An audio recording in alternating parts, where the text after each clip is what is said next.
जय भीम। और आज शुरुआत करते हैं वाहेगुरु जी का खालसा वाहेगुरु जी की फतेह। थैंक यू वेरी मच मेरे स्टूडेंट्स को सबसे पहले। और we are so proud time and again आज हमारे बीच में सरदार सुरंजीत सिंह मान सिटिंग एमपी हैं। मैं जिनको नहीं पता मैं बता दूं, अकाली दल अमृतसर जो पार्टी है उनकी लीडर भी हैं, उसके चीफ भी हैं और पंजाब से चल के सर हमारे बीच में आए हैं हमें सपोर्ट करने के लिए।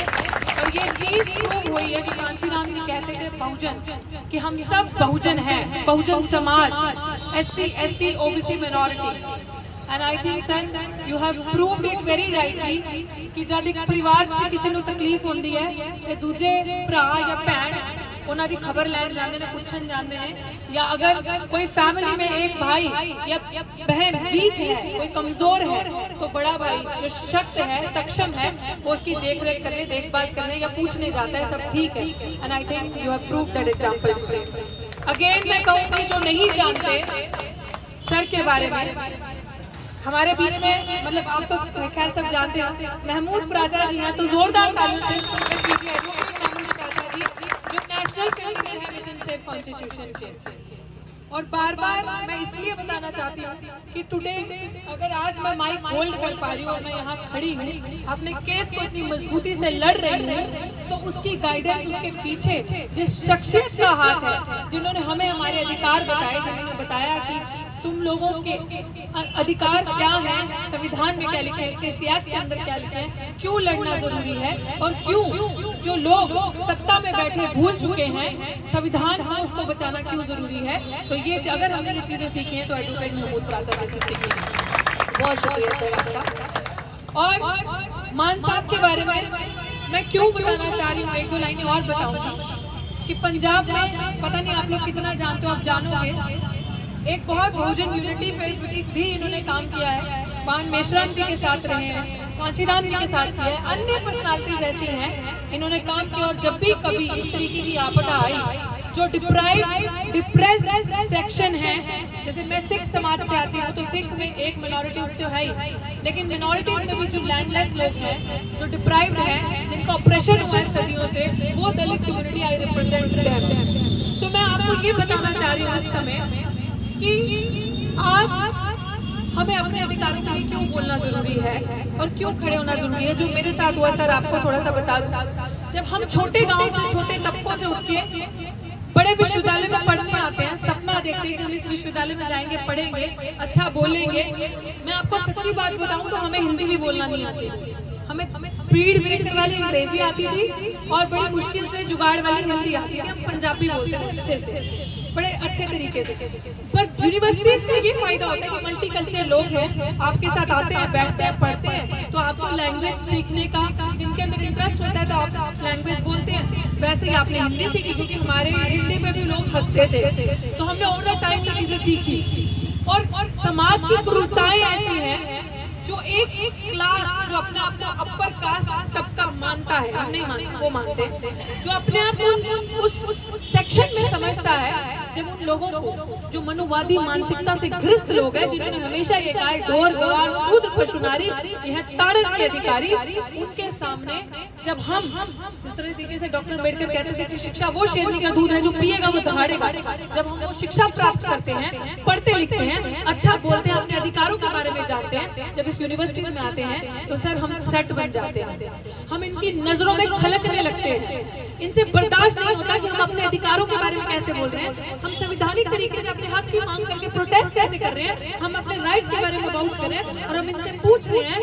कि अभी तक हमारे आधे से ज्यादा आबादी गटर में क्यों उतरती है नंगे बदन, अभी तक हमारी जो माएं बहनें हैं संविधान के चलते, आरक्षण के चलते भूखे पेट लोगों के घरों में काम करने जाती हैं, ऐसा क्यों है अभी तक हमारे इतिहास में। अभी तक एक ही तबका सुबह उठ के दिल्ली की सड़कों को साफ करता है, पंजाब की सड़कों को साफ करता है, अभी तक ऐसा क्यों है हमारे साथ। हमारे बच्चों के सबसे ज्यादा ड्रॉप आउट रेट्स है। आरक्षण को खत्म करने की जो मांग करते हैं वो ये नहीं सोचते कि इस एक तबके ने तो वैदिक अगर रिजर्वेशन की बात करें तो एक तबका वैदिक रिजर्वेशन से देखा जाए तो सालों साल पढ़ता गया, सालों साल सिर्फ पढ़ने का अधिकार ही उनको था, हमें तो था ही नहीं, हम तो पढ़ने भी नहीं जा सकते थे। तो जब हम इस तरीके के सवाल करते हैं, अपने रिप्रेजेंटेशन के बारे में पूछते हैं, अपने अधिकारों के बारे में पूछते हैं, हम जागरूक होते हैं, तो सर मैं आपको इसलिए बताना चाहती हूँ, हम इनके थ्रेड पे आ जाते हैं, हम उस हाशिए पे आ जाते हैं जो इनकी आंखों में रड़कते हैं कि अगर इनको इन विश्वविद्यालयों से हटाया नहीं, इन बच्चों को हटाया नहीं, तो ऐसे पता नहीं 1000 पैदा हो जाएंगे, तो 1000 लोग सवाल करेंगे।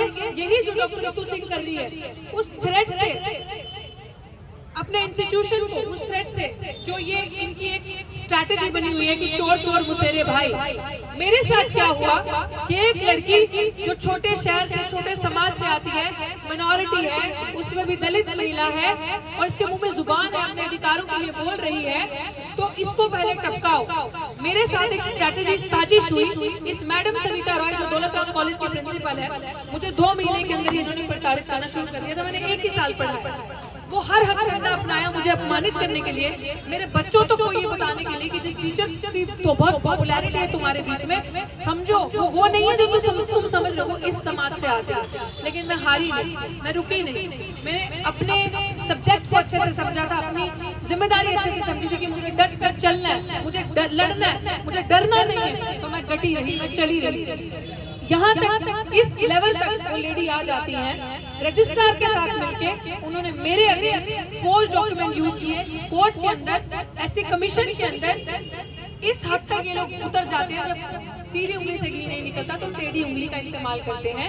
और अंत ये हुआ कि जब इन्वेस्टिगेशन हुई, प्राचार्य साहब की बदौलत SC/ST एक्ट में FIR दर्ज हुआ, इन्वेस्टिगेशन हुआ, तो पता चला जो लेटर मेरे नाम की लिखी थी, जो एक झूठी चिट्ठी बनाई थी कि मैं टॉपिक पे नहीं पढ़ाती, मैं भाषण देती हूँ, मैं क्लास में नॉन दलित ये वो करती रहती हूँ, वो लेटर फर्जी था।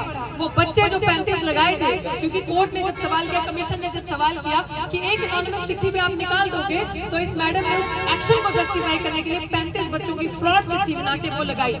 इन्वेस्टिगेशन के दौरान वो भी पकड़ी गई। पता चलता कि पूरे कॉलेज में डॉक्टर रितु के पढ़ाए तो वो बच्चे है ही नहीं 35, पूरे कॉलेज के अंदर वो 35 बच्चे नहीं है। और अब ऐसी धाराओं में आप देख सकते हैं, इन पे चार्जशीट जमा है, वो अपराधी अभी भी कुर्सी पे, और वहीं दलित कम्युनिटी के प्रोफेसर रतन लाल को यही DCP रातों रात अरेस्ट कर लेते फर्जी FIR पे, और यहाँ पे FIR भी है, वो भी SC/ST एट्रोसिटीज एक्ट के अंदर, और चार्जशीट भी है नॉन बेलेबल धारों के अंदर, किसी में 2 साल की, किसी में 7 साल की सजा, लेकिन अभी तक अपराधी अपनी कुर्सी पे कार्यरत है और पूरे फ्रीडम से वहाँ पे काम कर रही है। क्यों? निचोड़ बताते, चोर चोर मुसेरे भाई, क्योंकि इनको पता है ये वाइस चांसलर रजिस्ट्रार जैसे शैतान लोग RSS के मनुवादी मानसिकता से ग्रस्त 1 मिनट में इसको सैक्रिफाइस कर दे, लेकिन उनको पता है कि अगर ये चोर जाएगी तो ये 10 की ओर लेके जाएगी, 10 का और नाम बताएगी। इस कहानी को, इस साजिश में वाइस चांसलर जैसे या और अन्य जो नॉन और अननोन ऑफिशियल्स हैं दिल्ली विश्वविद्यालय के, वो शामिल हैं। सिर्फ अम्बेडकरवाद, सच की आवाज दबाने के लिए इन्होंने ये हथकंडा हमारे साथ अपनाया। लेकिन हमने जो पढ़ा है, जो हमारी सिखलाइयां हैं, सच को जितना दबाते हो आप, सत्य को जितना मजबूर करोगे वो उतना मजबूत होता जाएगा। और उसी की ये मिसाल है कि कल हमारे इस प्रोटेस्ट को 50 दिन हो गए, and we are going strong, अडिग अटल, हम थे खड़े हैं। मेरे गुरु साहब ने कहा था, पुरजा पुरजा कट मरे कभी न छाड़ू खेत। मैं उस इतिहास मेरा है, मैं उस जगह से आती हूँ, अंत चाहे कुछ भी हो, लेकिन मैंने सिर्फ जीत देखी है, मैंने आगे का रास्ता देखा है। इसलिए मैं ये चीज आपको बता रही हूँ, क्योंकि हम लोग सदियों से सताए गए। जो लोग भी यहाँ आते हैं, एक सबक सीख के जाना। पता नहीं मेरी बात किसी को अच्छी लगेगी या नहीं लगेगी, सच में आजादी के 75 साल हो गए, लेकिन हमें कुछ नहीं मिला। हमारे, आप देख लो हम कहाँ स्टैंड कर रहे हैं, हमें कुछ नहीं मिला। हमारे साथ अत्याचार हुआ, शोषण हुआ, हमें आज दिन तक गुलामी का एहसास हुआ, कराया जाता है। हमें ये एहसास, और लड़ने मरने वाले कौन थे देश की आजादी में? कौन थे? हमारे लोग, हमारे पूर्वज, वो लोग थे। इन लोगों ने जिन्होंने अंग्रेजों के आगे घुटने टेके, सावरकर जैसे, जो माफी मांगने वाली औलादे, ये वो लोग, इनका वो इतिहास है। और हमारा इतिहास हमेशा लड़ने वालों में से है। इसीलिए कहा है, 1.25 लाख से 1 लाऊं तुम्हें गोविंद सिंह नाम कहाऊं। तो वो एक जो है, वो मेरे को लगा कि नहीं, उस एक का जिम्मा मैंने उठाया है और मुझे लड़ना है, मुझे फ्लैग बेयर करना है उस चीज का कि पीछे नहीं हटना, हमें लड़ना है, हमें मरना नहीं है। क्योंकि हम लोगों को इतना सताया जाता है कि हम लोगों के इंस्टीट्यूशनल मर्डर्स करवाए जाते हैं जानबूझ के साजिश से कि इन बच्चों को इतना प्रताड़ित करो कि ये डर जाएं, इन बच्चों को इतना मेंटली हरास करो ताकि ये सुसाइड कमिट कर ले या इनका इंस्टीट्यूशनल मर्डर खुद कर दे। But I chose to fight and I proved it कि हम डरने वालों में से नहीं है। अगर वक्त आएगा तो तुम्हें बताएंगे। अभी हमने 5 तारीख को ट्रेलर दिखाया था, अभी आने वाले टाइम पे 30 या 31 तारीख में एक दिन आपको बता दी जाएगी और हम उसमें इनको पूरी पिक्चर दिखाएंगे। और मान साहब, हमारी हाथ जोड़ के एक रिक्वेस्ट है आपसे, I know it goes without saying, आपने हमेशा कौम की आवाज उठाई है and you are one of the finest leaders जिन्होंने हमेशा आगे आके SC ST OBC मिनॉरिटीज के लिए लड़े हैं। आप हमेशा, चाहे वो इंडिपेंडेंट हो चाहे वो अपनी पार्टी से, हमेशा आपने जाके आवाज उठाई और दुख सुख में शामिल हुए। आपको हमेशा इस चीज का एहसास रहा है कि अगर कोई मेरे समाज का कमजोर इंसान है तो मुझे उसके आगे नहीं, उसके साथ उसका हाथ पकड़ के चलना है। एंड आप आज यहाँ पे एग्जाम्पल अगेन प्रूव करने आए हैं और जोरदार तालियां बजाएं। और हम ये चाहते हैं कि कुछ हमारे समाज के, बहुत दुख लगता है ये बोलते, लेकिन वो हमारे कैसे जिन्होंने फर्जी नहीं देखा कि पे बैक टू सोसाइटी, जो अम्बेडकर साहब ने कहा था वो क्या किया कि जब आप पढ़ लिख के आगे जाएं, बाबा साहब ने कहा था मुझे मेरे पढ़े लिखे समाज ने धोखा दिया। आज आपके सत्ता में बीजेपी में बैठे 131 MLA MP हैं, 303 की सरकार है, 131 आपके हैं, लेकिन वो गद्दार है, वो चोर है, वो दलाल है जो आपकी आवाज नहीं उठाते। आज हमारे बीच में मान साहब यहाँ पे सिटिंग MP है, तो सर जब पार्लियामेंट का सेशन हो तो आप इस तबके की आवाज सर वहाँ पे जरूर लेकर जाएं कि ये सदियों से दबाए हुए हैं और इनके बच्चे जब पढ़ लिख के आगे आते हैं तो उनके साथ ये होता है। और एक अपराधी सर जिसके ऊपर चार्जशीट जमा है वो आज भी कुर्सी पे है और एक बेगुनाह सड़क पे है, 50 दिन से ज्यादा हो गया, अपने हक की मांग कर रही है। And I think that is the best thing we can ask you to do for us sir. और मैं यही कहूंगी अभी, क्योंकि मान साहब के पास टाइम कम है, उनको आगे निकलना है। आई थिंक मुझे जो पता चले 45 मिनट्स का टाइम है, तो मन संचालन जो कर रही है साहिबा, मैं उनको माइक दूंगी। और हमने रिक्वेस्ट कर दी है सर से, बिकॉज सर ने हमेशा फ्लैग उठाया, हमेशा जस्टिस के लिए, न्याय के लिए हमेशा आवाज बुलंद की है। और आज दिल्ली विश्वविद्यालय में आकर आपने हमारे 51 डे को इतना मजबूत किया है कि सर हम ये कहते हैं कि आज 51 हो जाए चाहे सेंचुरी पार हो जाए, हटेंगे नहीं। लाइक प्राचा सर कहते हैं कि जस्टिस चाहिए अनअडल्टरेटेड, संपूर्ण न्याय, प्योर जस्टिस जिसमें कोई छल कपट ना हो।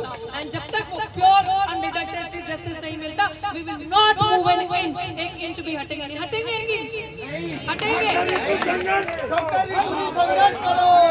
तू संघर्ष करो, हम तुम्हारे साथ हैं, तू संघर्ष करो, हम तुम्हारे साथ हैं। जय जय जय जय जय भीम, जय भीम, जय भीम, जय जय जय जय भीम, जय भीम, जय भीम, जय जय जय जय भीम, जय भीम, जय भीम, जय भारत, जय संविधान। वाहिगुरु जी का खालसा, वाहिगुरु जी की फतेह।